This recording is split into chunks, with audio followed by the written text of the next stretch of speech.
Hello everyone, कैसे हो सब लोग। आज हम लोग ज़ीनर डायोड का A to Z समझेंगे, कॉन्सेप्ट से लेकर ये काम कैसे करता है, और हाँ, लास्ट में एक सॉलिड PYQ भी सॉल्व करेंगे।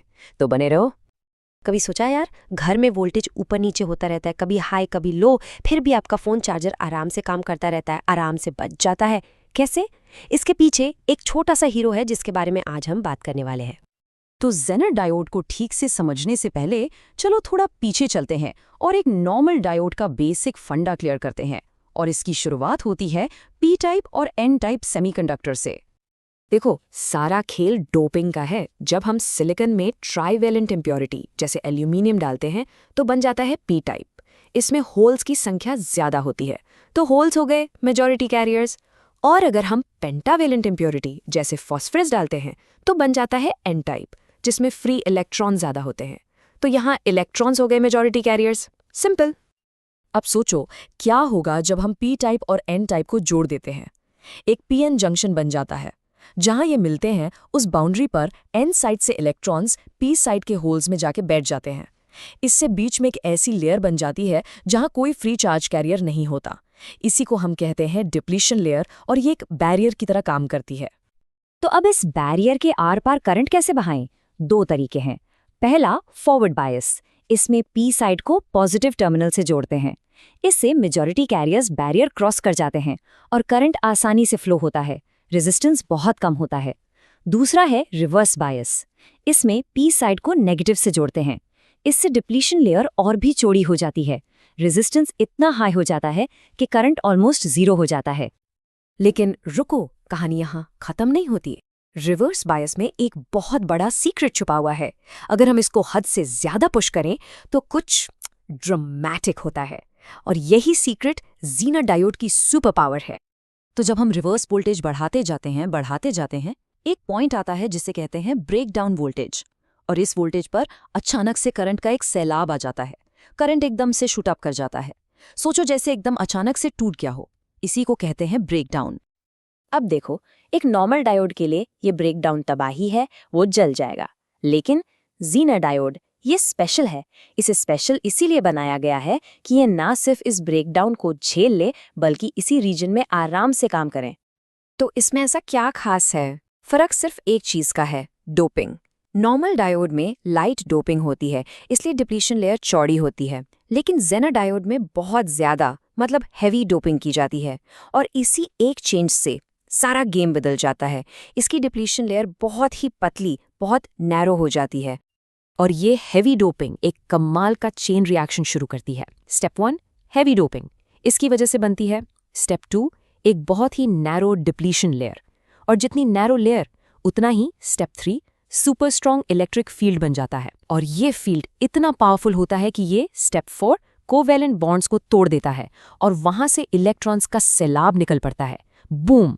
यही है ज़ीनर ब्रेकडाउन। ब्रेकडाउन को हैंडल करने की यही यूनिक एबिलिटी ज़ीनर डायोड को बनाती है अल्टीमेट वोल्टेज प्रोटेक्टर। चलो देखते हैं ये जादू होता कैसे है।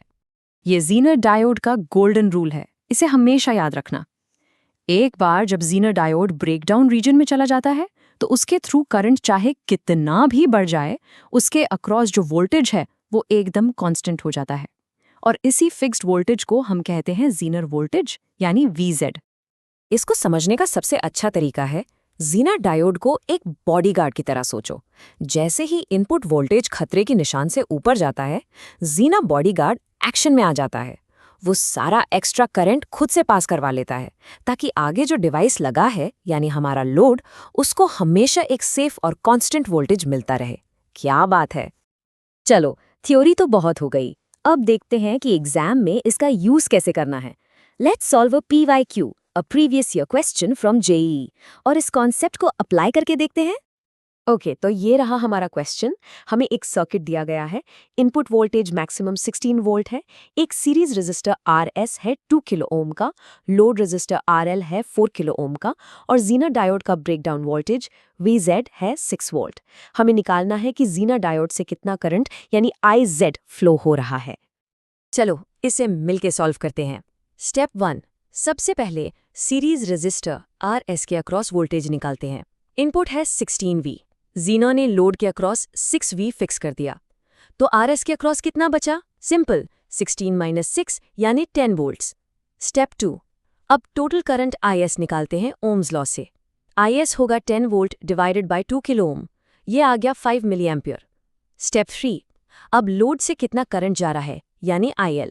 लोड के अक्रॉस 6V है और रेजिस्टेंस है 4 किलो ओम, तो IL हो गया 6/4 यानी 1.5 मिली एम्पियर।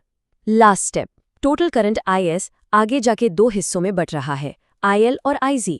तो जीना करंट IZ क्या होगा? Total current minus load current यानी 5 - 1.5। हमारा आंसर आ गया 3.5 मिली एम्पियर। Easy PG. एक क्वेश्चन सॉल्व करके मजा आया ना? लेकिन जेई जैसे एग्जाम को क्रैक करने के लिए आपको वैसे हजारों क्वेश्चंस प्रैक्टिस करने पड़ेंगे, हर टाइप के, हर वेरिएशन के। और हम जानते हैं कि प्रैक्टिस में पैसा रुकावट नहीं बनना चाहिए। इसीलिए हम आपके लिए लाए हैं एक ऐसी चीज जो आपकी सारी प्रैक्टिस की जरूरत पूरी कर देगी, सिर्फ 99 रुपीज पर मंथ में। हाँ, आपने सही सुना, जस्ट 99 रुपीज। तो अगर आप अपनी जेई प्रेपरेशन को नेक्स्ट लेवल पर ले जाना चाहते हो तो अभी ज्वाइन करो हमारी जेई मास्टर टेस्ट सीरीज। जाओ www.jemaster.com पर और आज ही साइन अप करो। ओके, जाने से पहले आपके लिए एक छोटा सा सवाल। सोचो अगर उसी सर्किट में इनपुट वोल्टेज 6V से कम हो जाए, मान लो 5V, तो क्या होगा? ज़ीनर डायोड तब कैसे बिहेव करेगा? सोचना इसके बारे में। मिलते हैं नेक्स्ट टाइम। Keep learning.